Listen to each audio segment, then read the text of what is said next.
When we think of residential solar, we picture a team of contractors climbing scaffolding to bolt permanent glass panels onto a pitched roof. But take a look at this setup.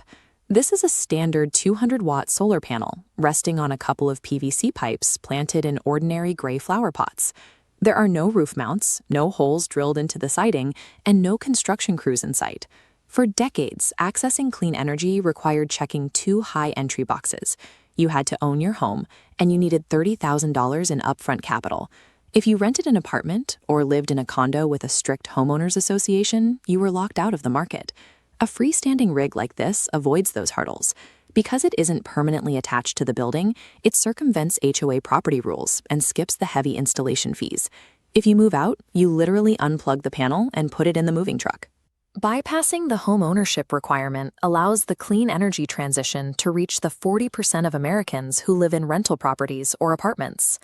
Engineers have been trying to solve this access problem for a long time. In August 2012, researchers in Lansing, Michigan installed a proof-of-concept rig called the TFS wind and solar hybrid system. The system utilized two 500-watt grid tie inverters.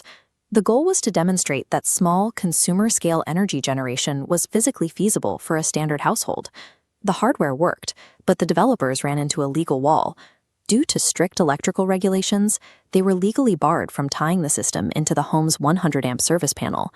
The prototype had to operate completely off-grid. If a consumer wanted to plug a panel into their wall, they faced a mountain of hidden fees: expensive building permits, mandatory engineering reviews, and complex utility interconnection agreements.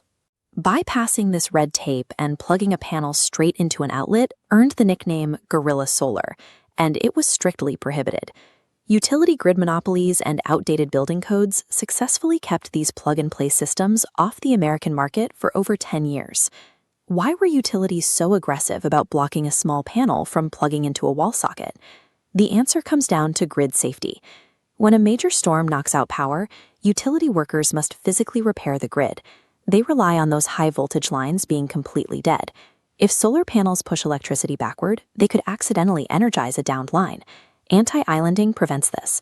Smart micro-inverters act as a digital failsafe, instantly severing the connection when the grid fails. Power meters throttle output, looping electricity safely to your own appliances. By mastering load management and anti-islanding, engineers proved that portable hardware could operate safely without demanding constant utility oversight. In early 2025, the law caught up with the engineering. Utah passed House Bill 340, becoming the first state to formally legalize plug-in solar. The legislation established a specific category for portable solar generation devices. Under the new rules, any system generating up to 1,200 watts of alternating current is protected under state law. Most importantly, the bill eliminates standard utility interconnection agreements. You don't need utility permission or a professional electrician to hardwire the system. You can simply plug the hardware into a standard 120-volt wall outlet. Hardware manufacturers are already shipping compliant kits. Companies are building systems with micro-inverters that meet strict UL and National Electrical Code standards right out of the box. Smart breakers actively monitor the current on the connected circuit. If the energy draw gets too close to the maximum safety rating, the gateway disconnects the system, preventing any risk of overloaded wires.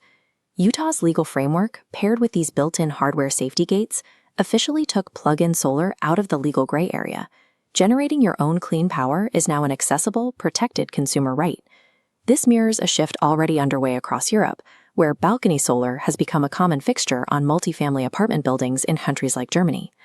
Solar panels now operate as consumer appliances, bought and used the same way you would a television or a window air conditioner. For renters, this means you can build equity in your own power generation. When your lease is up, you pack your panels and your microinverter and set them up at your next address. This poolside setup functions as a fully legal, code-compliant micro-power plant, actively shaving down the monthly utility bill.